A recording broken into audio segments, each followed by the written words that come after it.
Kembali di Kompas Bisnis Saudara, upah minimum Provinsi DKI Jakarta naik jadi 5,72 juta rupiah mulai tahun 2026. Wilayah lain seperti Bali juga resmi menetapkan upah minimum Provinsi Bali tahun 2026 dengan kenaikan 7,04% dibandingkan tahun sebelumnya. Dalam konferensi pers di Balai Kota DKI Jakarta, Gubernur Pramono Anung mengumumkan UMP naik 6,17% per 1 Januari 2026. Kata Pramono, Dewan Pengupahan sebelumnya telah menggelar sejumlah pertemuan untuk mengakomodir suara dari berbagai pihak. Selain kenaikan UMP, Gubernur Pramono bilang Pemprov DKI juga akan memberi sejumlah insentif untuk pekerja. Setelah rapat beberapa kali di Dewan Pengupahan antara buruh, pengusaha, dan pemerintah DKI Jakarta telah disepakati untuk kenaikan upah minimum Provinsi DKI Jakarta atau UMP tahun 2026 sebesar Rp5.729.876.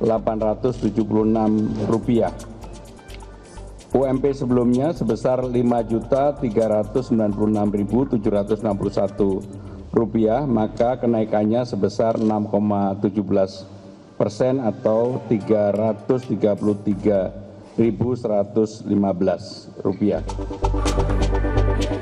Pemerintah Provinsi Jawa Barat menetapkan upah minimum provinsi atau UMP tahun 2026 naik jadi 2,3 juta rupiah per 1 Januari 2026. Angka ini naik 5,7% dibandingkan tahun sebelumnya. Gubernur Jawa Barat Deddy Mulyadi sebut penetapan upah minimum dilakukan dengan mengambil posisi tengah antara kepentingan pekerja dan dunia usaha. Pemerintah provinsi akan melakukan pengawasan terhadap perusahaan yang membayar upah di bawah ketentuan. Kita harus ngambil pada sisi tengah-tengah. Sisi tengah-tengah itu adalah akomodatif terhadap kepentingan buruh, kepentingan pekerja, tetapi juga mempertimbangkan kepentingan ekonomi, kepentingan dunia usaha yang harus berkembang, karena Jawa Barat harapannya bukan hanya bertumpuk di sebuah kabupaten investasinya, tapi menyebar ke berbagai daerah yang itu merupakan peruntukan daerah kawasan industri. Sementara pemerintah Provinsi Bali resmi menetapkan upah minimum Provinsi Bali tahun 2026 dengan kenaikan 7,04% dibandingkan tahun sebelumnya. Selain UMP, Pemprov Bali juga menetapkan upah minimum sektoral, bidang pariwisata, serta upah minimum kabupaten dan kota untuk tahun 2026. Dan Pak Gubernur bersepakat untuk akhirnya memutuskan ada kenaikan pertumbuhan 7,04%. Atau kalau di konstanta alfa itu adalah 0,8. Sehingga UMP 2026 yang nantinya akan berlaku di 1 Januari 2026 itu menjadi Rp3.207.459. Publik pun berharap kenaikan upah minimum ini seharusnya bisa mencerminkan kebutuhan hidup real kaum buruh di seluruh wilayah Indonesia dan sesuai standar kelayakan hidup. Tim Liputan Kompas TV. Informasi berikutnya, Saudara, momen Natal dan Tahun Baru, harga daging ayam naik. Di Kediri, Jawa Timur, saat ini harga daging ayam menyentuh angka Rp37.000 per kilogram. Sejak beberapa hari terakhir, harga daging ayam di sejumlah pasar kota Kediri mulai naik. Seperti halnya di Pasar Pahing, harga daging ayam saat ini mencapai Rp37.000 per kilogramnya.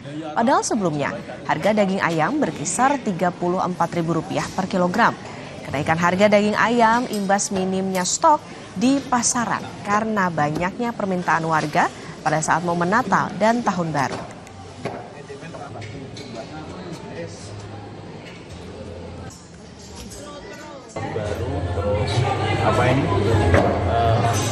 Ayam sendiri agak mungkin agak sulit, jadi ayam itu agak sedikit naik. Jadi sudah beberapa bulan ini harganya kayak kok tinggi. Harganya berapa, Pak? Untuk sementara 36. Kalau harga normal itu sebelumnya berapa?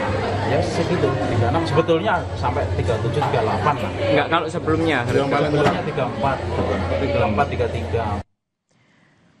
Tim gabungan Pemkot Jakarta Barat dan BPOM menggelar sidak pangan di sejumlah pasar swalayan. Dari hasil uji laboratorium, ditemukan adanya makanan yang mengandung formalin dan kerupuk yang menggunakan zat pewarna. Petugas gabungan Pemkot Jakarta Barat dan juga BPOM DKI Jakarta memeriksa sayuran, buah, dan daging di stand pasar Swalayan. Dari hasil pemeriksaan langsung laboratorium, di lokasi yang dilakukan petugas untuk jenis sayuran, buah, dan daging dinyatakan aman dan tak terdapat bahan atau zat berbahaya untuk dikonsumsi. Namun, untuk jenis makanan manisan pala, petugas menemukan bahan formalin yang terkandung di dalamnya dan kerupuk warna yang mengandung zat pewarna. Wali Kota Jakarta Barat meminta distributor dan pengelola swalayan menarik produk itu.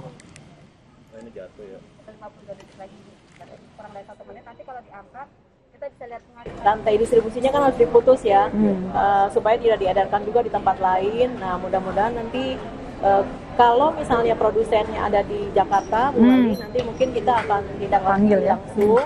Kami akan visit, kemudian tapi kalau misalnya terkait dengan UPT Badan POM yang lain di seluruh Indonesia, itu tentu kami akan koordinasi. Tapi tentu ini menjadi satu hal perhatian, tadi beberapa yang kita diskusikan dengan Ibu Kepala BP POM DKI bahwa izin edar itu juga penting, karena ketika izin edar dan pastinya tadi apa Bu, dari masa berlaku dan PIRT-nya ya, itu perlu jadi catatan untuk menjadi kewajiban dari produsen atau yang memberikan bahan barang ini ke pasar, itu betul-betul masih berlaku. Saya tegaskan bahwa ketika ini ditemukan tadi sampel yang tidak layak atau tidak lulus uji, harus segera disingkirkan.